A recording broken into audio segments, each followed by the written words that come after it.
네, 말씀하신 것처럼 국민의힘 선대위 지도부들도 강력하게 요구를 했고 총선 수도권 출마자들도 이대로 가면 다 죽는다 이렇게 얘기를 하면서 강하게 요구를 했습니다. 자, 이제는 황상무 수석 건은 지금 봉합이 됐기 때문에 이종섭 호주 대사로 향하고 있습니다. 이종섭 호주 대사 25일 날 들어온다라고 알려져 있는데, 자, 오늘 한동훈 비대위원장이 현장 선거대책위원 회의를 안양에서 열었는데요. 곧 귀국한다고 또 직접 밝혔죠. 그 자리에서. 최 교수님, 어떻게 보십니까? 직접 언급한 배경이 뭘까요? 아무래도 이 문제를 빨리 매듭 짓고 싶어 하는 거죠. 네. 두 가지 점에서 이게 이제 한동훈 비대위원장이 생각하는 것처럼 돌아가지 않을 거라고 생각하는데요.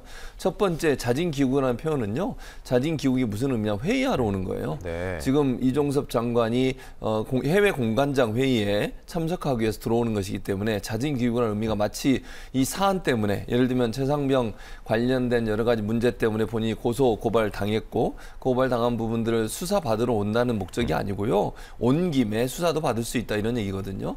그런 점에서 본다면 진정성의 의심이 들고, 두 번째, 만약에 들어와서 얼마나 있을지 모르겠어요. 이분이 공관장 회의 끝나면 만약 공수처에서는 지금 현재 부를 수 있을지 없을지 모른다고 합니다. 왜냐하면 수사 상황들을 진행되는 과정을 보고 피해자를 불러서 조사를 할지 안 할지를 결정하게 되는 시기를, 그 시기를 이 들어오는 일정에 맞춰서 할 수 있을지는 모르겠어요. 그래서 만약에 그럴 경우에 더 기다릴 건지 아니면 회의 마치고 그냥 들어갈 건지, 그것도 이제 지켜봐야 될 문제이고, 그러면 만약에 남아서 계속 수사를 받는다서 문제가 없느냐? 저는 그렇다고 보지 않습니다. 수사를 받게 되면 계속 포털에 쓰게 될 거고요.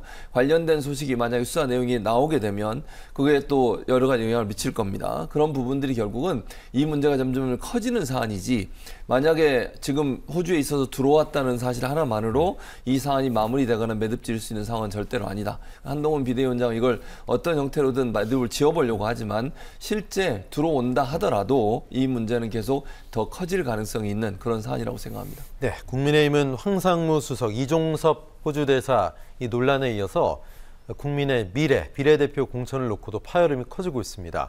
일단 공천 발표 전에 명단에 대해서 한동훈 위원장과 이철규 의원 사이에서 언쟁이 있었던 것으로 알려졌고, 또 공개적으로도 충돌을 했습니다. 자, 지난 18일이었죠. 오후에 비례대표 순번이 나왔습니다.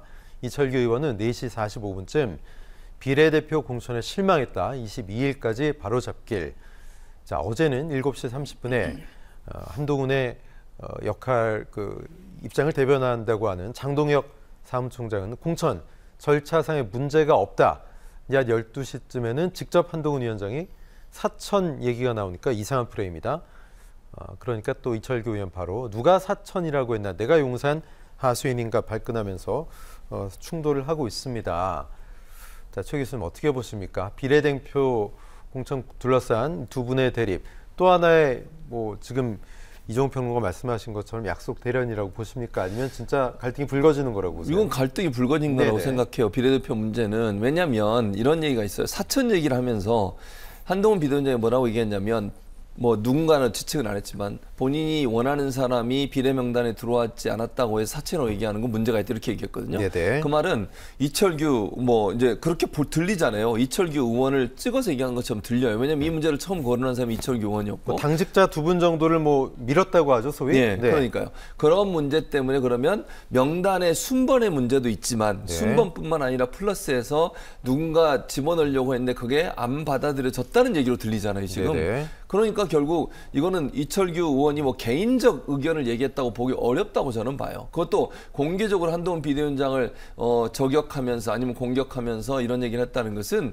대통령실의 입김이나 대통령실의 의중이 어느 정도 포함되지 않으면 저렇게 나올 수가 없어요. 네. 심지어 언론사에서는 그렇게까지 언성이 높아졌고 서로 직을 걸겠다, 난 자리에 물러나겠다 이런 얘기까지 하면서 언성이 높아졌다는 거 아닙니까? 이대로 함께 할 수 없다라고 하니까 내가 그만두겠다. 예, 그런 얘기까지 나왔다는 거잖아요. 그 정도로 충돌할 문제라고 하면 이거는 대통령실에 힘이 실리는 부분이라고 저는 생각해요. 그러면 만약에 이제 여러 가지 얘기를 종합해보면 대통령실에 누군가의 예를 들면 명단 몇 명을 줬는데 그게 안 들어간 사람이 있었을 것이고, 두 번째는 순번도 왜 뒤에 배치됐냐의 문제는 거잖아요. 대통령실에서 예를 들면 좀 앞번에 배치하라고 얘기했던 부분이 있었는데 그게 받아들여지지 않았을 가능성도 있다는 거예요. 물론 이건 다 추측이고 여러 가지 정황들을 보고 제가 이제 예측해서 말씀을 드리는 거지만, 그렇다고 하면 사실 이거는 실제적인 충돌이죠. 이게 그냥 짜고 치는 거나 대련 형식으로 한다고 하면 이렇게까지 갈 수가 없다고 저는 생각해요. 그래서 저는 이 문제는 실제적으로 대통령실과 한동훈 비대위원장의 실제적인 충돌로 보여지고요.